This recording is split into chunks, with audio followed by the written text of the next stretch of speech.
Today I'm going to give you my top 10 best practices for 3D modeling in Blender. Number 1 is to name your objects early when you first create them. If you have a big scene such as this where you have a lot of objects, it can be really confusing trying to find stuff in here. Like, what is cube number 11 here? Okay, it's this chair. It can be very hard to find things in here. Especially if you can't select them inside of here. Like, say you have a lot of objects that you're hiding. Maybe you're trying to build a modular environment kit for your game or something, and you're hiding ones that you don't need to see right now, but then you need to see them, and then you gotta find where it is in your list. Next up is to remove doubles. Sometimes you will accidentally do something that will create doubles. Like, for instance, I'm editing, I hit E, I accidentally cancel, and I hit E again. Well, now I got some doubles here, so I can go and hit all with A, hit 1 to go into my vertex selection mode, and hit right click. Or if you don't want to go into vertex selection mode, you can hit Control V to go into the vertex menu, which has many of the same options as the right click under vertex selection mode. And you can hit remove double vertices. And you'll see down here it says removed 4 vertices. Doubles can cause certain problems, and they also add geometry that you don't want. So it's good to make sure that you remove them at the end of your modeling. Next, quads with loops tend to be easier to model with. If I have a loop, I can just select, and you can select an entire loop and move it around. Or here, I could go and select down here and adjust it easily. But say I don't have a quad, it'll not loop because it doesn't know where the loop goes. Does it go up here? Does it go there? It doesn't know. So could hit Control R to add a loop cut, and it also doesn't know where to go. It doesn't know if it's supposed to cut like here where you would expect, or if it's supposed to go through there. Also, having loops in spots that make sense can also help. For instance, you might expect this loop to continue going through there, around here, but it doesn't, and it can make modeling a little bit more difficult at times. Another important thing as far as quads and such go, when it comes to shading, it's good to avoid quads and avoid something called poles, where you have a vertex with a lot of edges, more than 4 going into them. And the more you have, the worse it gets. So say I hit Control 3 to add a subdivision surface to this with 3 subdivisions.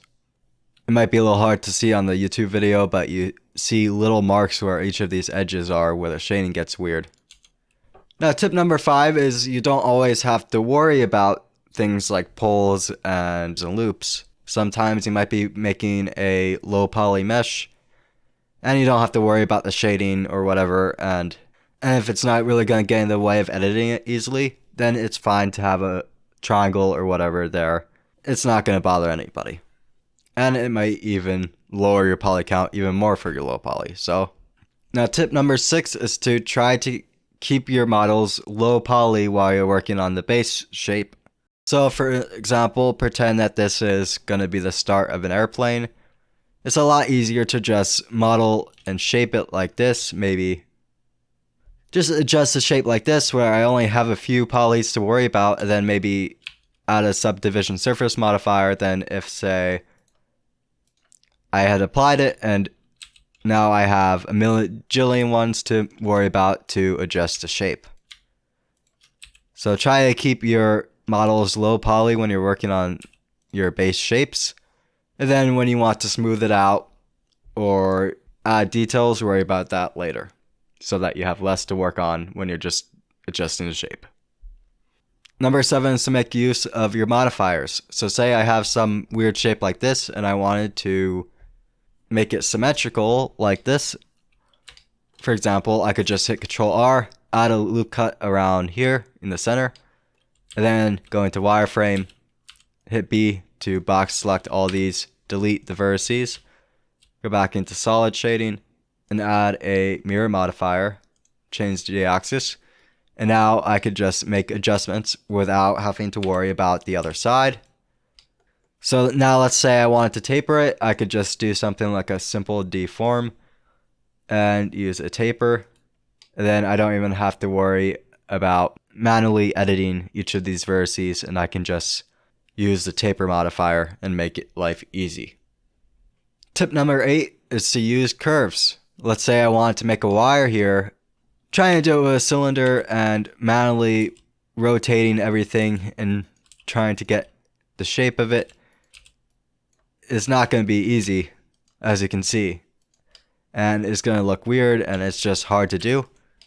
So instead I could hit Shift A, curve, Bezier, and now we got this Bezier curve. I can then go to the curve settings and you're going to see a geometry option, and under bevel you can just adjust the depth and it will automatically create a cylinder around, and it will make life real easy for when you want to make a wire or whatever. I can just rotate these little handles, scale them to adjust how much they affect it, and it makes making a wire like this real easy. I got settings like the resolution preview or render view, and I'll adjust how many edge loops I have going this way, like so. Or under the bevel options, it has a resolution, so I can go down to 0, and you can see I only got 4, it looks like. And if I went up, it can get way smoother. You can also use the curves in, like, say, the curve modifier to like curve a chain or something. Next is to build things modularly. It makes life a lot easier if you just build things in parts. So as you can see, I have these window parts here. They're individual parts, so I didn't have to go ahead and model them out individually. And you can use something called a link duplicate to edit it, which these are. So if I tab into edit mode, you'll see that I can edit each of them all at the same time. So to do that, I just have to hit Alt D, and it'll make a loop duplicate compared to Control D, which will make a regular duplicate.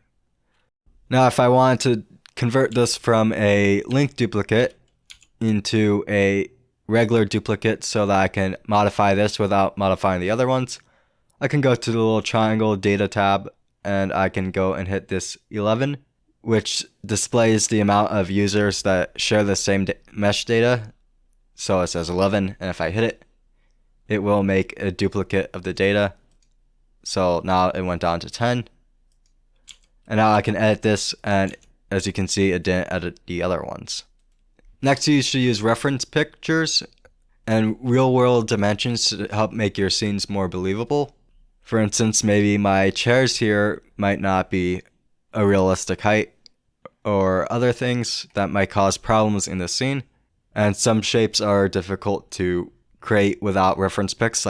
Like say you were to model a face, it'd be very difficult to get the exact shape right without looking at reference pics showing the exact structure of a face, and it'll make it a lot easier. Or maybe you were modeling a car, it'll make it much more accurate if you were looking at the reference pictures. This was MrTriPie. Thanks for watching. If you liked this video, please like, comment, and subscribe to help my channel grow. Thank you.